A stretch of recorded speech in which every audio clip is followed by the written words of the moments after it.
Was it 2012? I went to preach in a country. And while I was praying in the night, preparing for the second service, the Lord spoke to me. In fact, he appeared to me and said, I've made you one of the fathers of the African revival. It's a long story, but that's the part I want you to hear. So when he told me that, I went to the pastor and said, Pastor, sorry, I know you are going through a lot of pains to see how you can gather prophet offering to give me. No. Rather, I noticed that your sound was not good. We'll buy sound today.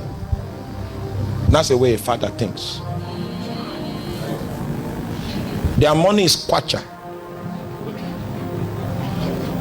One kwacha then was 32 naira.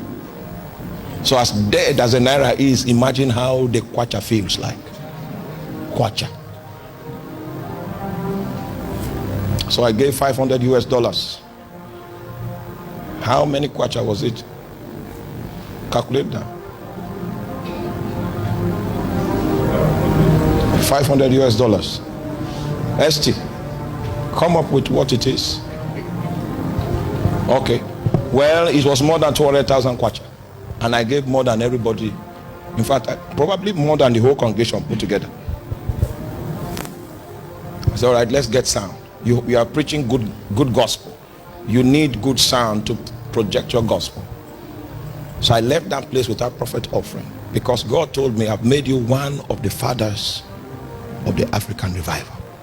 My flight ticket as at 2012 to that nation and back, it was 8 hours flight time to that nation and back, as at that time was 247,000. Do that trip now in the current state of the naira is 700 something thousand. I flew Kenya Airways. How are we going to colonize Africa with the gospel of the kingdom if we are handicapped and we are stricken by poverty? I found a way out. You must force God to bless you. You must. I assure you. Listen to me. Listen. Yeah, I know you are laughing. Let me tell you the truth. There's no plan for you. There's no plan for you. You will plan for yourself. Yes, you plan for yourself by cutting covenant with God. If not, your name is not anywhere for anything. Don't wake up and say God is for you. No. He has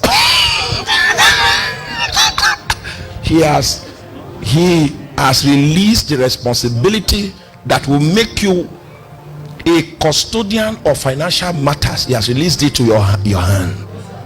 The way of the kingdom is the way of sacrifice. A man without sacrifice does not have a future. By design, the life of mortal man is designed to be insufficient. The best you can do will not survive the winter.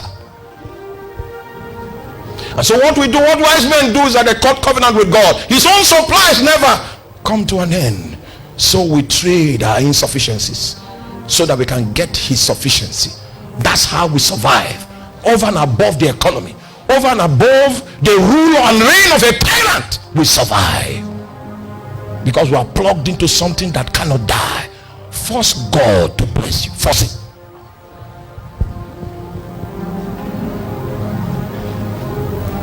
A politician was coming here.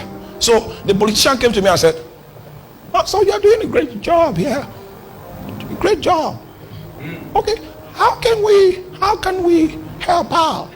I said, all right, we need a mechanical generator, and that will run on 2 million naira.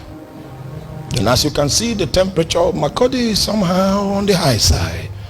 And if the people of God are going to fellowship with Jesus without distraction, we need to ventilate the place with air conditioning units. And at that time, it was 2 million to make it happen. So what's the total? 4 million. When I said that, the politicians stopped coming. Now, because they challenge, you are not with me. A politician is not ready to cut covenant with Jesus. It was woe to all those pastors that went and washed our linen in government house. Politicians have what they spend their money for. And that's why I will never fuel my car to go to government house. If the governor needs to see a preacher, a genuine preacher, this is my address. Yeah, that's how it works.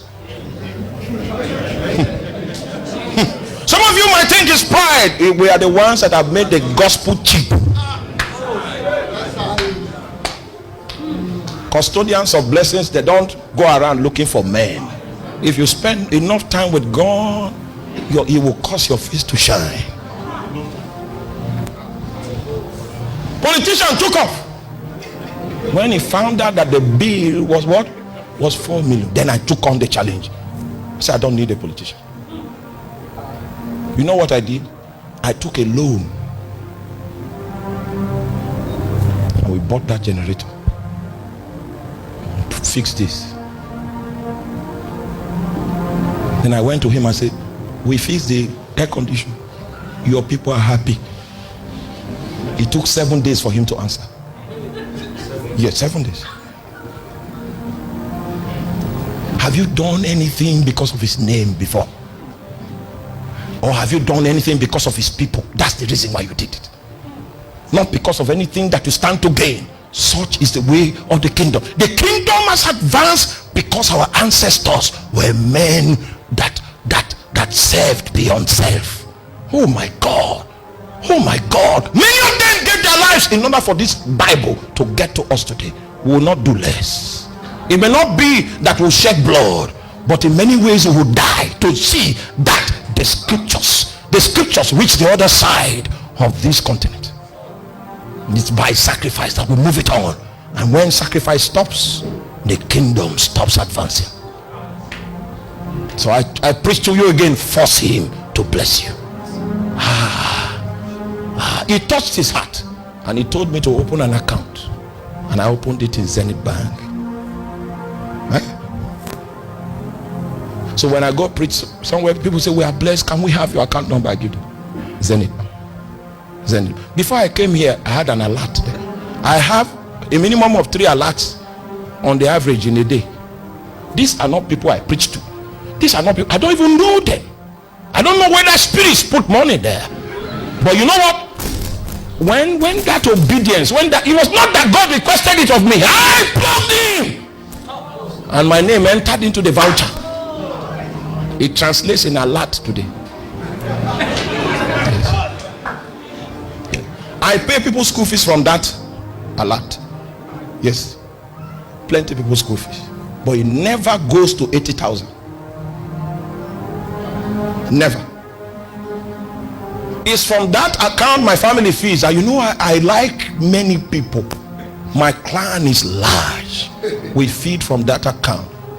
And it has never reached 80,000 for the past 4 years.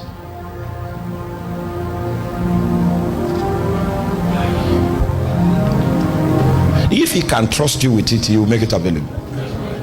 But you must register yourself with his sacrifice. This is how we do it. If I preach, if I tell you something else, then I lie, because I know how God blesses men. There's no plan for you. Please help me tell your neighbor, there is no plan. Don't just wake up and go to the hills and say, we look into the hills. Nothing will come. That's not how to do it. There is no plan.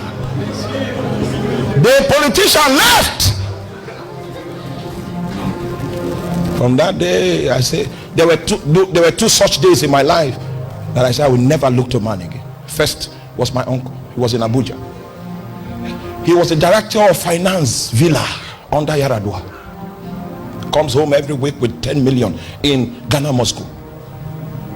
And when I say every week, I'm telling you the truth. So much so that he went to a shrine and brought an Edzemo home. Say, okay, what do you get in the shrine? All right, we sign you up. You come home. Gave him a room in his house so that his private practice. Had so much money. But before he gives you the money, you must go and receive blessing from the Edzemo. Then I said, let it be far from me. You see, my earthly dad was a man of conviction. I think I learned that from him. Never to be afraid to declare your conviction. I learned that from him. Politicians came to my dad and said, you are an elder, be attending our meeting at least to encourage us. He said, you cannot sit in a company of old men that tell lies. That's how my dad is. He's too old for that. He has a conscience. Sit in the congregation of scorners.